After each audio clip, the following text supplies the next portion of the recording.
Hello friends, welcome to buds to bloom. உங்கள் எல்லாத்துக்குமே ரொம்ப பெரிய தேங்க்யூ. ஏன்னா அம்மாவுக்கு உடம்பு சரியில்லை அப்படின்னு சொல்லி உங்கள் எல்லாருக்கிட்டையும் சொல்லியிருந்தேன்.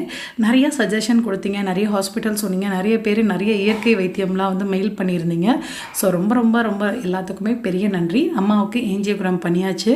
அவங்க இப்போது நல்லா இருக்காங்க, சூப்பராக இருக்காங்க, நம்ம வீட்டில் தான் இருக்காங்க.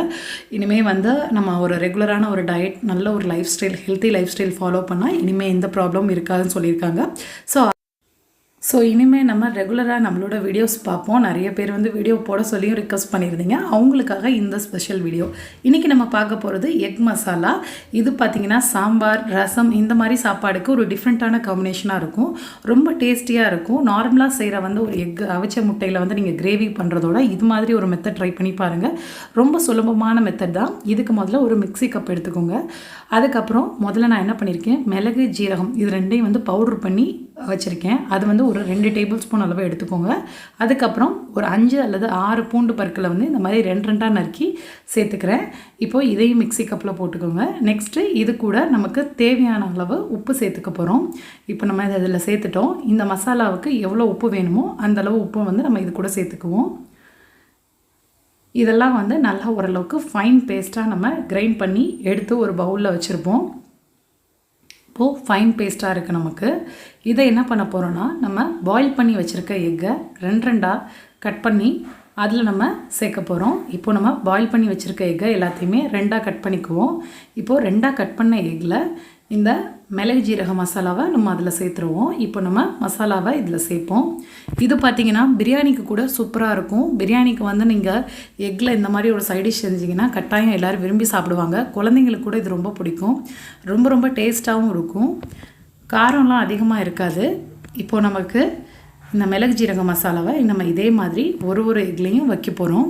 உங்களுக்கு ஒரு வேளை காரம் பத்தலை, இன்னும் கொஞ்சம் நமக்கு நல்லா கலர்ஃபுல்லாக வேணும் அப்படின்னு நினைக்கிறவங்களுக்கு இன்னொரு மசாலா எப்படி செய்கிறதுன்னு சொல்லித்தரேன்.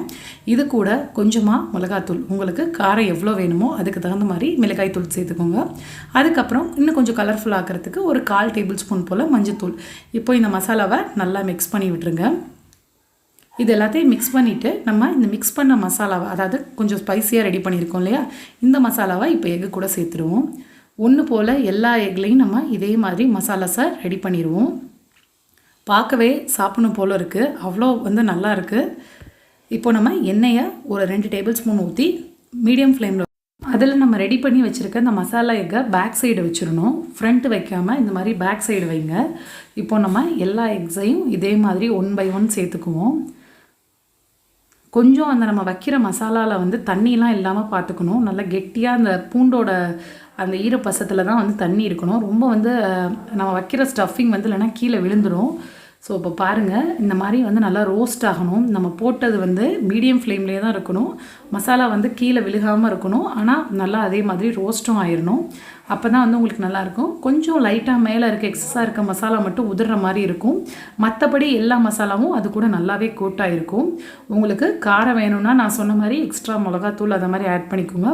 இல்லை அந்த பெப்பரோட காரம், பூண்டு ஃப்ளேவரே ஓகே, கார்லிக் ஃப்ளேவர் ஓகேனா அதோட ஸ்டாப் பண்ணிக்கலாம். இப்போ நமக்கு ஓரளவுக்கு எல்லா சைடும் நல்லா இதாகிட்டுருக்கு. இப்போது நம்ம இந்த பேக் சைடு போட்டாச்சு. இந்த ஃப்ரண்ட் சைடு பார்த்திங்கன்னா ஒரு 2 நிமிஷம் கொஞ்சம் அப்படியே லைட்டாக ரோஸ்ட் ஆகணும் அந்த பேக் சைடும். அப்போ தான் உங்களுக்கு நல்ல டேஸ்ட்டாக இருக்கும் சாப்பிட்றதுக்கு.